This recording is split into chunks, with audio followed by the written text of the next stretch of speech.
dare great things for Christ.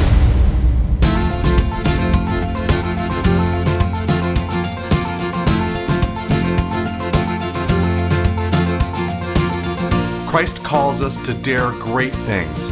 In the marketplace, as well as in the mission field, there has never been a time like the present for the spirit of the Catholic entrepreneur. Now is the time for men and women of great courage and great vision to engage our church and our culture. Now is the time to dare great things. And here is your host as we dare great things, Father Nathan Cromley, the president and founder of the St. John Institute. In the gospel, our Lord tells us to be as cunning as serpents and as simple as doves. What does it mean to be cunning as a serpent? And how could our Lord possibly want us to be cunning? Anyone involved in leadership knows that leaders need to be strategic. They need to think ahead of the curve and find a plan for achieving the great things that they set out to do. Could this be what Christ meant? How do Christians live and think strategically at the service of their love? Welcome back, everybody, to this seminar we're doing on how to develop yourself as a leader in the footsteps of Christ. And I love thinking about it this way because, honestly, both leadership needs Christianity, needs faith, and our Christianity or our faith really needs leadership.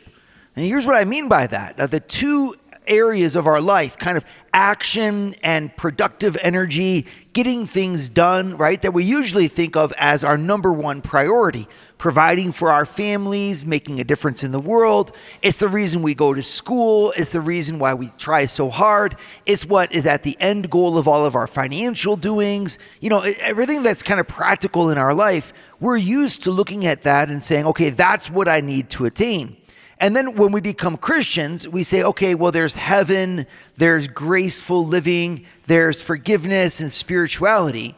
But most of the great people who live in our society, even great Catholics, treat their Catholicism as something almost like that they're going to do when they get older, right? And most of our energy and our thought is around how am I going to get the next promotion?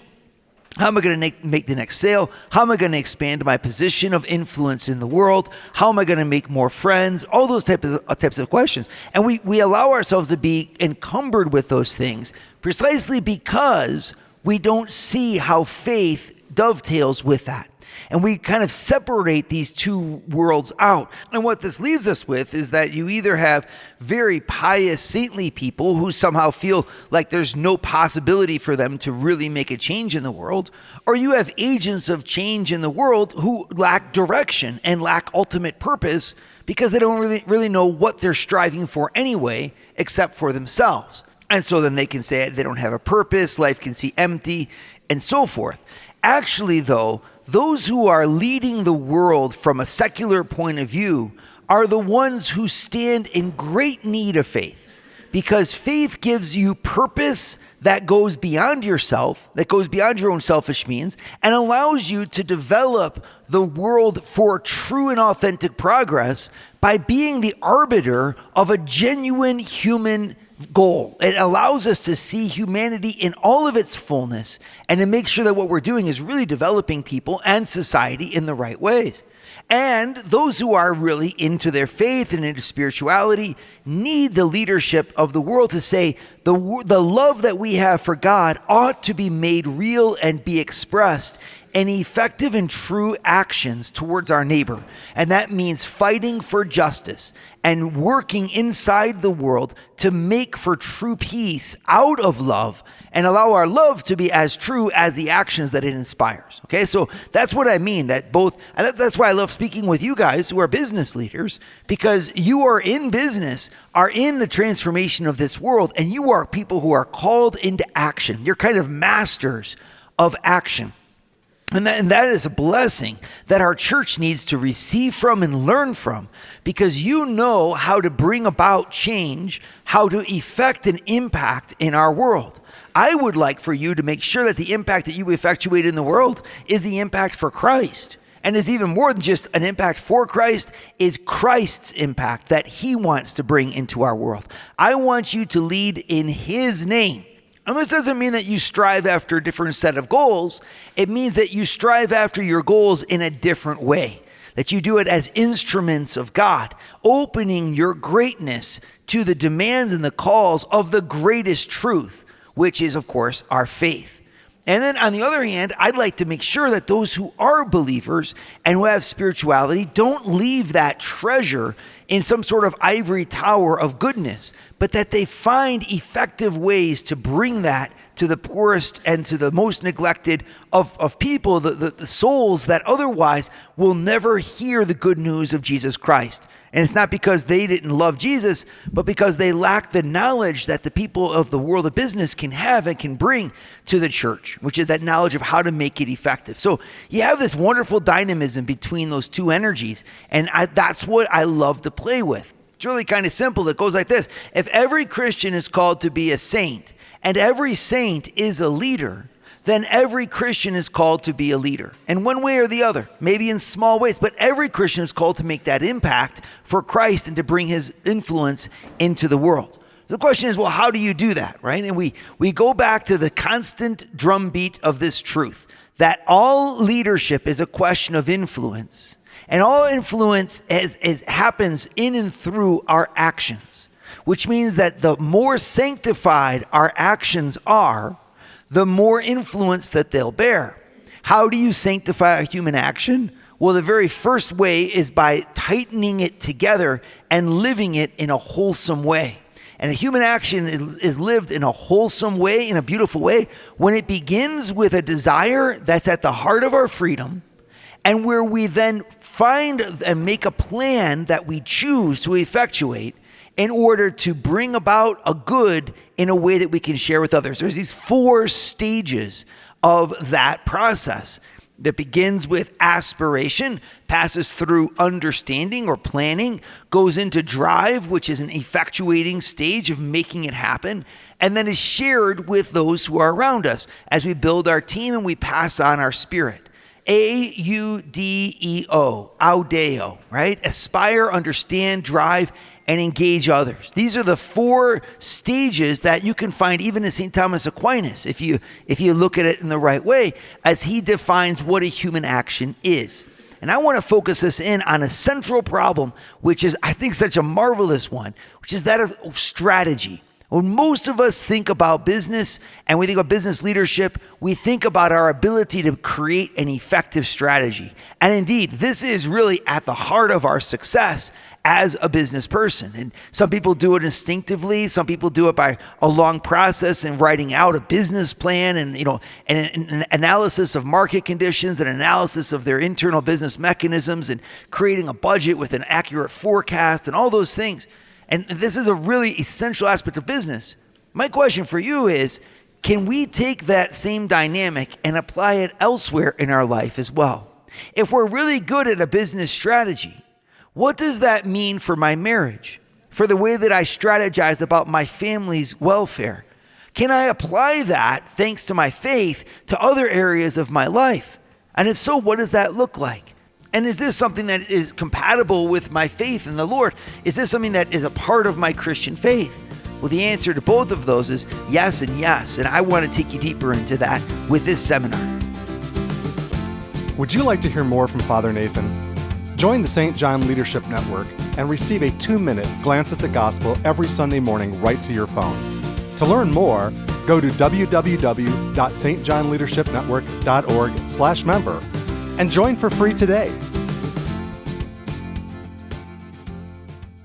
Being formed to be a Catholic priest, you spend a lot of time reading about the arts, reading about history, reading about literature, and kind of heroic, romantic notions of things.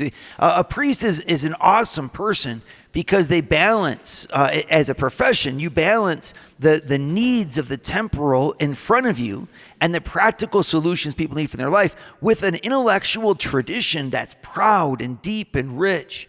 I mean, reading the great books and understanding great poetry and becoming a patron of the arts is kind of the obligation of a priest. In a way, we're supposed to be the defender of the things that are noble and elevated in our world. It's just that as I've done that formation, and of course I love those things, something that is kind of, I've become keenly aware of is that there's a bit of a discrepancy sometimes between the romantic notion of human love and human ideals that is oftentimes, encapsulated in these works of art, and the real grittiness of the world of business that I've noticed, where the goal is not so much to think about beautiful things as it is to achieve the concrete goals that we've set in front of us. And you can sometimes even see a type of dialectic emerge between these two worlds, between the world of love and the world of work, right? Or the world of money and then the world of beauty. And I don't think that dialectic is a good one. I don't think it's true. I don't think it's necessary. You don't have to oppose these two things as if they were opposites. The one can actually come to the service of the other. If we can bring them together, we can find, I think, a real heartbeat behind what true love looks like. In true love, you both have the spiritual desire that transcends anything that's measurable, to rejoice and to relish and to enjoy the union that you could have with God, with someone else, even with a noble ideal. But at the same time, you can't really say that you're in love unless you're striving to actually make that union real. And that requires, precision, timing, nuance, prudence. It's one thing to maintain the energy towards noble ideals, but it's another thing to actually make that energy real and concrete in the circumstances of our life. And there, it's not so much that prudence or strategy is opposed to love. Prudence and strategy become at the service of love to make the love real. And I love to say this to our students when I teach philosophy, because it's a little line that's in St. Thomas Aquinas that I love very much. He says that when something comes to exist, it is reduced into being. It's the exact words in Latin, reducitur in actu. Reducitur in actu, which means something is reduced into being. And his thought here is really beautiful because it's true. In order for us to have something, we have to have one thing. In order for something to be one thing, it can't be everything. So you kind of have this wonderful play on words, but it's a fundamental truth that the great and noble ideas of life, in order to become real, suffer a certain reduction away from the absolute purity of their idealism and into the simplicity of actually existing. And there's a tension point, and our artists are always reminding us of the certain tragedy of beauty, right? The tragic nature of something that can't be fully expressed in the limitations of the material. And yet at the same time, if you didn't have a beautiful object, even if it's limited in its expression of the ideal, you wouldn't have anything at all. Right? So there's a reduction into being that the arts and the place of art demonstrates to us. But in the same way, that's how our heart can feel at times. There are those who are so enamored with the truth of spirituality that they fail to want to make those truths effective because it seems imperfect. It seems like you reduce something of the noble wonder of the contemplative or the purely spiritual by making it effective in the circumstances of our day. A real person loving, in other words, rarely matches the idea of someone loving. Right? And the reason I'm saying all of this is that strategy requires choice, and choice requires reduction. And that reduction needs to be looked at in a positive light and instead of in a negative light. When you make something happen out of nothing, or you bring an idea to bear into the reality of the world, it always happens in a way that has a certain limitation to it. And that's what I love about business people, is that you live in a world of imperfection. You're like, listen, this is good enough, move on. It's the poets, the theologians, the artists of the world. We can have a tendency to not want that. Yes, but the problem is it's not a matter of whether or not you want it or if it's perfect. It's a matter of whether or not it's closer than what it was. And here, the world of the church and spirituality has a great lesson that we can learn from you in business. Because in business, you're like, can we move the ball forward? If we can, well, then it was a score. It was a blessing. It might not be perfect, but it's good enough. Let's move on to the next thing. Almost like you can sometimes not have an entire strategy worked out. You can have the next step worked out. And after you get to the next step, then you go to the step after that, and you move in the contingencies and in the limitations of reality to bring something into existence that otherwise, no matter how ideal in thought, wouldn't have any power because it doesn't exist in reality. And that lesson there is why business and strategy can be at the service of our love and of our spirituality, because it insists that the love and the goal that we have of our hearts exist in the real concrete modalities of our individual circumstances. And that's a blessing all the way around. And that's why I like to say that strategy at its heart is a question of choice and focus. What are you going to do in terms of your first step of action? And what will that choice that you're doing of action focus in on? If you're unwilling to choose one thing over the next, you'll never be able to make an effective plan. And that choice will require you to say, what is the most important first thing that we need to do? And you'll find this in every leadership book that you read. You'll find this all over. When it comes to strategy, it's a question of choosing the smallest thing that will make the biggest impact. It requires you being really realistic about your priorities, right? We know what's possible, but amongst those possibilities, what is it that we're really striving to attain?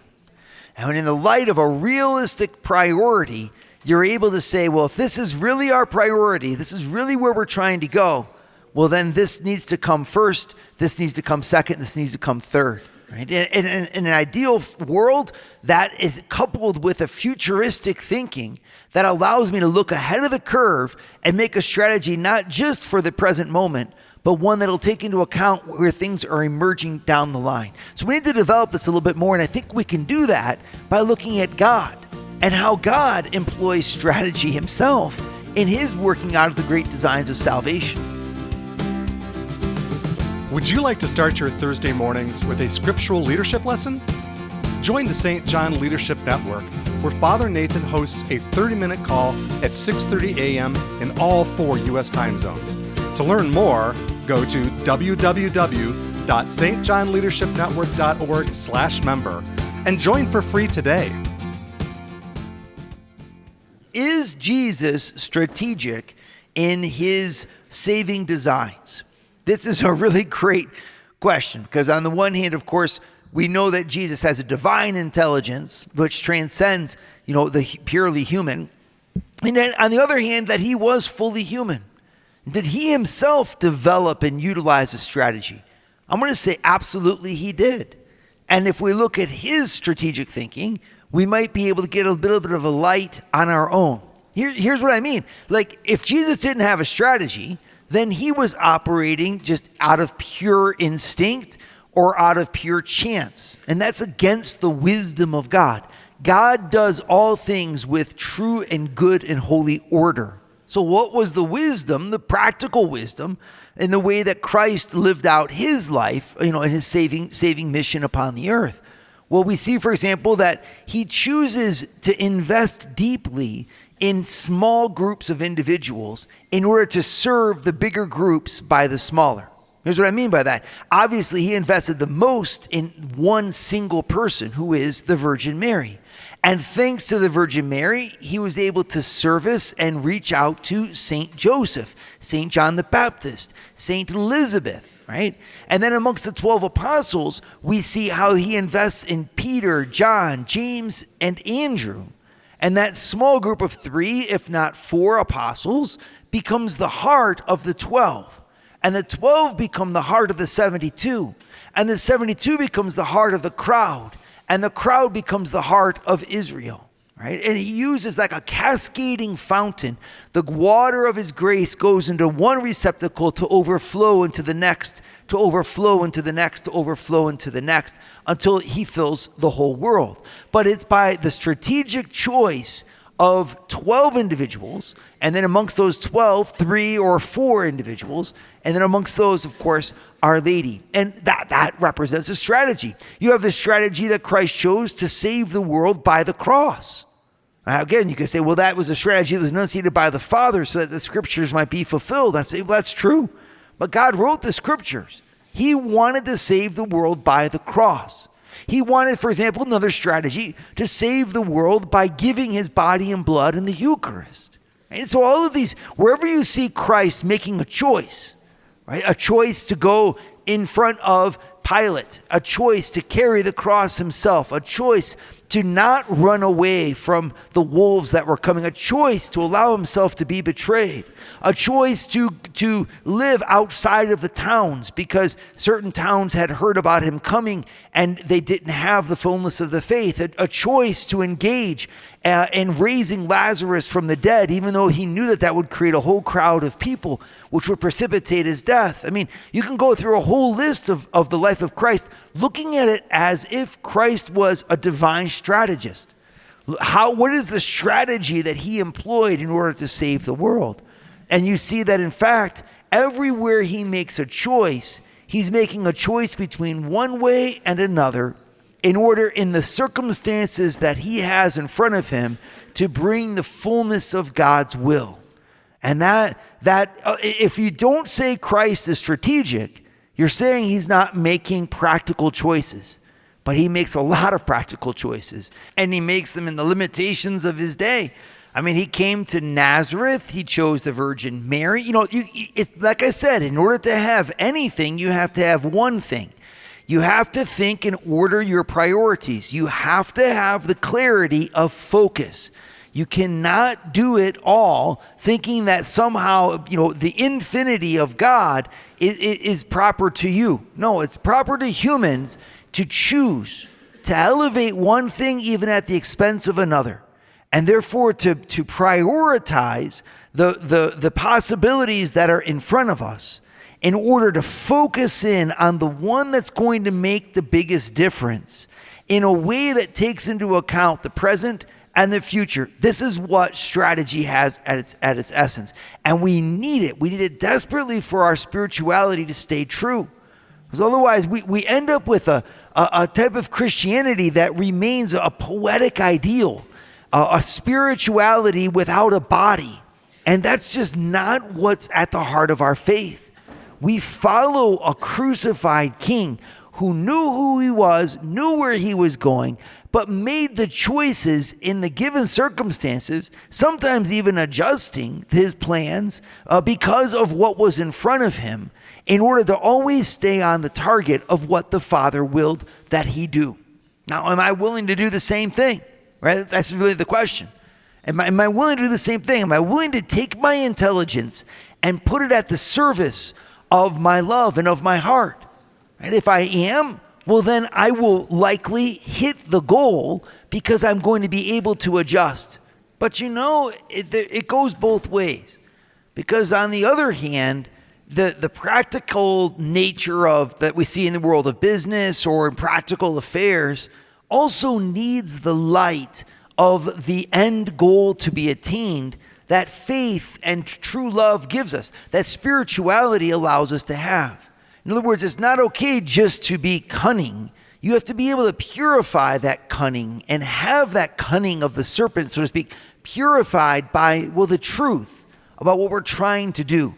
If I'm going to be someone who knows how to operate in the world, I mustn't be someone who operates in the world according to the world's own standards.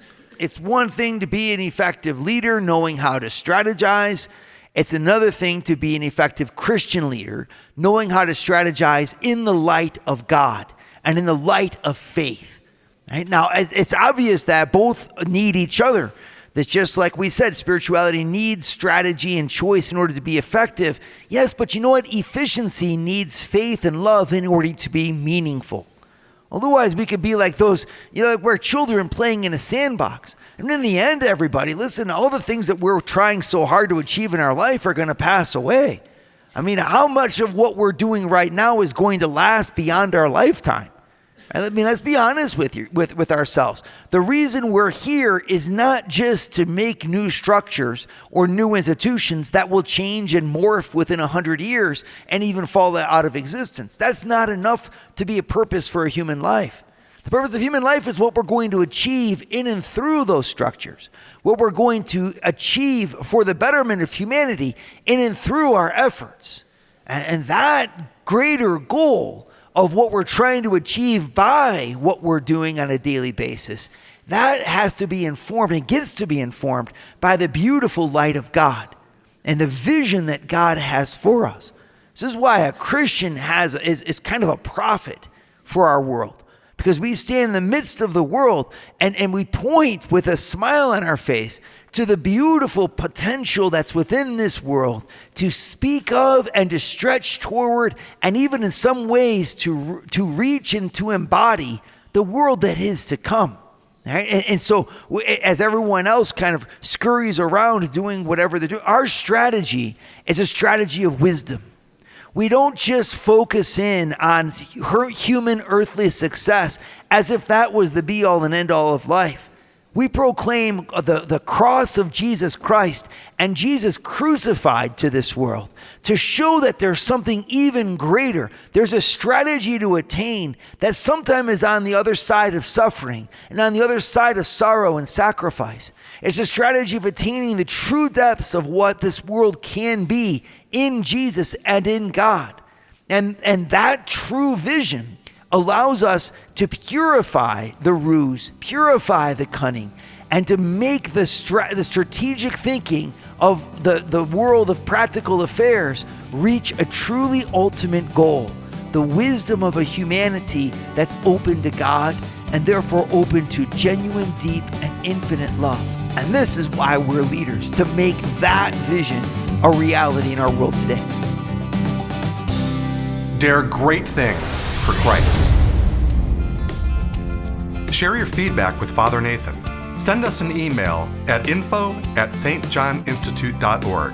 That's info@stjohninstitute.org. And don't forget to subscribe to premium video content to form, unite, and inspire you at Eagle Eye Pro on our website, eagleeyeministries.org. That's eagleeyeministries.org.